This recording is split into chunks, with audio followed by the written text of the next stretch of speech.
The AUKUS trilateral security alliance is a fundamental partnership between Australia, the United States and the United Kingdom. And as the government has made very clear time and time again, AUKUS is the biggest single investment in Australia's defence capability in our history. It's a key part of the government, the federal government's national security policy, one that protects our nation and its interests.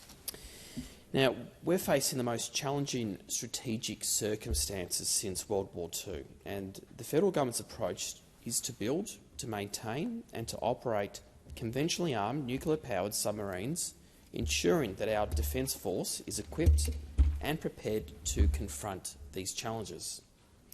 Increasing our military capability is critical, and put simply, AUKUS is great for our alliance and great for many jobs, particularly in the state of South Australia, but right across the country. It will strengthen the ability of each government to support security and defence interests, deepening our ties and providing an added level of deterrence against threats in our region. It allows for deeper information sharing and technology sharing and supports our country's industrial requirements.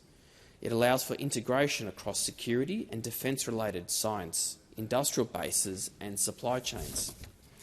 And it allows for more jobs across the country, with South Australia remaining the home of Australia's next-generation submarines. In fact, the AUKUS plan for Australia will create around 20,000 direct jobs over the next 30 years across industry, the Australian Defence Force and the Australian Public Service. Nuclear-powered submarines will be an Australian sovereign capability, commanded by the Royal Australian Navy and sustained by Australians in Australian shipyards.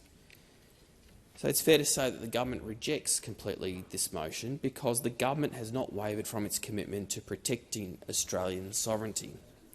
Acquiring nuclear-powered submarines, in fact, strengthens our sovereignty, ensuring that our self-reliance will continue and we will remain Australia as we stand on its own 2 feet. The government has already made significant progress in the past year needed to deliver under AUKUS, and I just wanted to run through these this afternoon.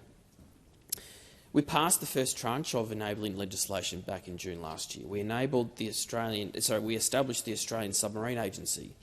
We introduced 4 more tranches of legislation to support AUKUS Pillars 1 and 2.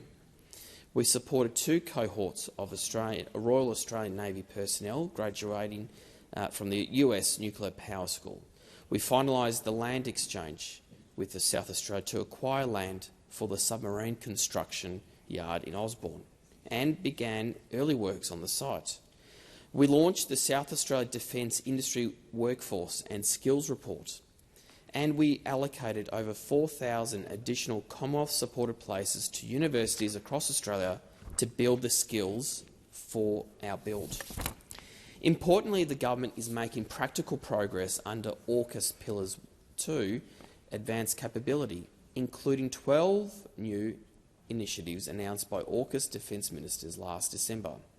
This will ensure a collaboration on the development of critical security capabilities, including undersea capabilities, quantum capabilities, artificial intelligence and autonomy, advanced cyber and electronic warfare. Further to that, the government is funding both AUKUS Pillars 1 and 2 to ensure we back in AUKUS with action. It's important to remind the Senate that the former government wasted the better part of 9 years and left Australia with an acute risk of capability gap and no plan to fix it. The Albanese Government fundamentally believes Australia's interests lie in shaping a region that is peaceful, stable and prosperous, where no country dominates and no country is dominated. We're committed to maintaining peace, regional development, positive relationships and stability across our region, and to a peaceful and nuclear weapons-free Pacific. The Albanese Government is using all elements of our national power to shape the world in our interests and to shape it for the better. The government has demonstrated an unwavering commitment to the AUKUS alliance, and sovereignty is at the heart of national security. Protecting this will remain our priority.